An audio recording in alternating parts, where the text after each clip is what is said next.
Damn, I'm good. I mean, 4 rounds a minute is only possible because of the perfected 55 caliber Enfield rifle-musket cartridge. The particular construction of the Enfield rifle cartridge made it much faster and easier to load, especially during periods of sustained fire, than other cartridges during the rifle-musket era. The pattern 1853 rifle was a wholly conventional rifle-musket. It was the ammunition that truly made it a combat multiplier in trained hands. Robert Taylor Pritchett originally designed the smooth-sighted bullet, which still bears his name.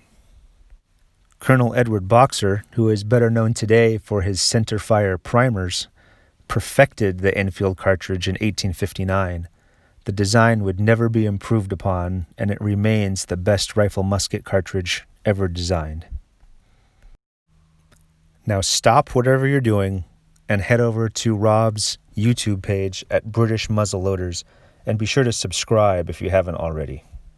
Be sure to watch all his videos that have me in them, and the rest of them are pretty good too.